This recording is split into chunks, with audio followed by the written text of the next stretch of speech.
right? Like the song.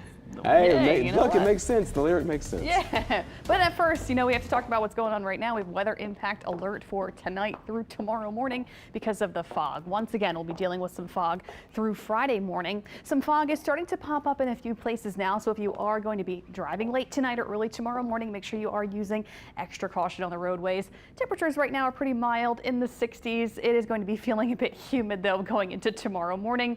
Here's a current look at visibility. Some spots of fog, not everywhere, but some patchy fog on the South Shore from Belle Chase down to Galliano to Port Fourchon. A little bit of fog in South Mississippi and Picayune, some patchy fog in the river parishes. Temperatures across the board mostly in the 60s and some upper 50s. We will stay in the 60s going into tomorrow morning with some fog around overnight through early tomorrow morning. But tomorrow is going to be another nice and warm day. We do have a dense fog advisory in effect from now until 10 a.m. tomorrow morning across the entire area. So that's why we do have that weather impact alert through about 10 a.m. or so tomorrow morning. So we'll have the low visibility in a few spots overnight through early Friday. And it looks like the fog will once again linger over our bridges, over our bodies of water, maybe longer into the afternoon through tomorrow. So maybe closer to lunchtime. We could be dealing with some fog over our bridges. So make sure you really just drive carefully and slowly. Give yourself plenty of time and space on the roads. Try to take it easy, especially if you'll be heading home tomorrow, things like that. But tomorrow is going to be a nice day. It will be very warm with plenty of sun. Temperatures back in the upper 70s tomorrow afternoon. And we stay warm all weekend long. Plus this weekend also, we're going to have to deal with some more morning fog on Saturday and Sunday because we have this kind of warm and humid pattern that stays persistent the next few days. And we're not alone. This ridge of high pressures over the central and southern part of the U.S. So it was a warm Christmas for most of the country, though it was chilly today and still is pretty cold for the northern section of the U.S. and cool off to the west as well.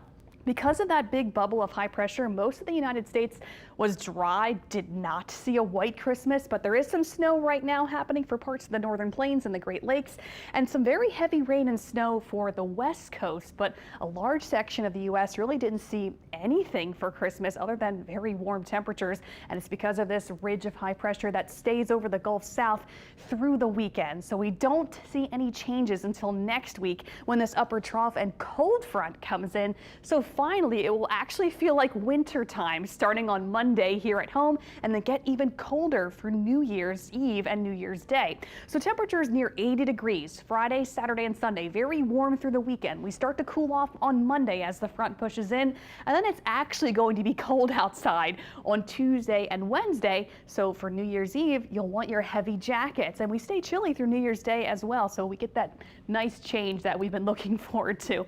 Here's a look at Tuesday morning. It's going to be cold. Temperatures will be in the 20s and 30s, 20s on the North Shore and 30s on the South Shore Tuesday morning. And then Wednesday morning looks to be the coldest. As we go into Wednesday morning, temperatures may be only in the low to mid 20s north of the lake and low 30s and maybe upper 20s on the South Shore. So some pretty cold temperatures coming up next week. Also, as that front pushes in, we could see a few showers on Monday, plus the cold air coming up next week.